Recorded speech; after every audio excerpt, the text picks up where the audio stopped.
What exactly does transcription produce? We've stepped through the central dogma, reminded you of that process that you've learned. We use the central dogma to help us understand an expanded definition of a gene.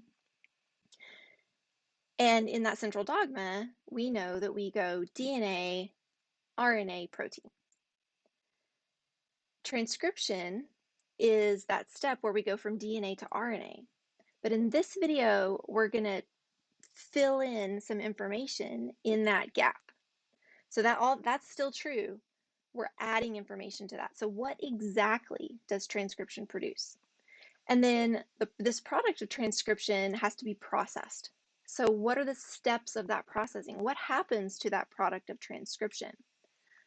Where does the processed product go? This is trying to keep your focus, remind you of where these events are happening. Transcription, it's DNA. DNA is transcribed. That has to be in the nucleus if we're talking about eukaryotes. I do point out to you that this is different in prokaryotes because we need to be keeping that in mind.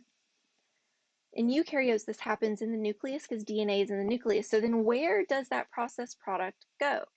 And then what's the name of the enzyme that processes the introns and the exons? So part of that processing is something to do with the introns and the exons. We've already talked about that. You get a refresher on that and a little bit more detail, and we're going to go into a lot of detail about that in upcoming videos. What is the name of that enzyme? Okay, so I lied. Before we get to transcriptional regulation, or often called just gene regulation, we're going to talk about mRNA. So we need to finish out our sort of overview of what happens in transcription. So at the end of the last lecture, the RNA polymerase had hit the termination sequence in the DNA and had released the mRNA. So what that produces is what's called pre-mRNA. So this pre-mRNA is complementary to the DNA sequence, as we pointed out before. But this pre-mRNA has to be processed. So the mRNA that's produced by RNA polymerase can't just leave the nucleus and go be translated. There are several things that need to happen. So most eukaryotic genes have lots of exons and introns. So exons are the sequences that are expressed, and the way I remember this is that exons exit the nucleus. So they exit the nucleus, and that means that they can get translated, so they can get expressed. Introns are the intervening sequences, and introns typically stay in the nucleus. They don't get expressed, typically, not always. So this representation is showing you a gene in chickens. And what it's showing you is that the little orange parts are the exons. So these are the parts that are going to get expressed. And this is an mRNA.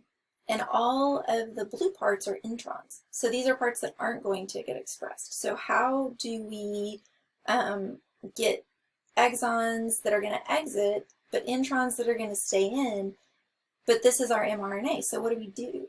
Well, what we do is we actually cut out the parts that aren't going to exit. So we cut the introns out. To cut the introns out of this mRNA sequence, they get removed, and then they get degraded, and these nucleotides get reused. So they get broken apart, and the nucleotides get reused. And then the cell sticks the exons back together. And it sticks those exons back together, and at the 5' end, it adds what's called a 5' cap. And then at the 3' end, it adds what's called a poly A tail. So each of these little circles represents an adenine. So it adds lots and lots and lots of adenines to the end of this single-stranded mRNA.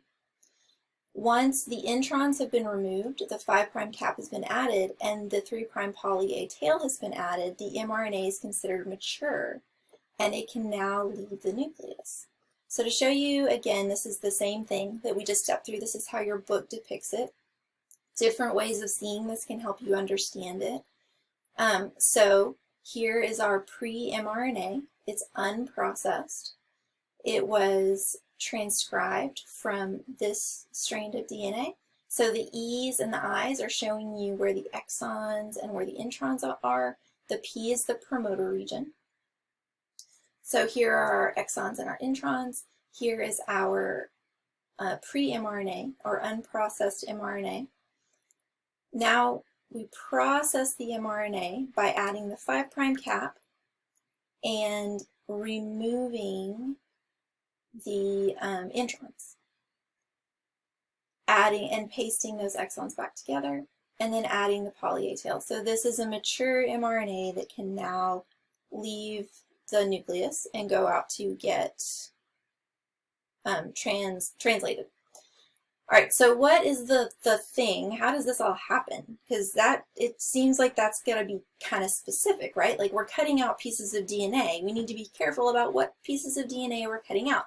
Well, this is accomplished by this macromolecular complex called the spliceosome. And the spliceosome is one of my very favorite things in all of genetics because it's called the spliceosome. Like it sounds like it should be part of a comic book, but it actually is this complex that goes in and it cuts up the mRNA and sticks things back together to make it a readable sequence that the cell can then turn into a protein.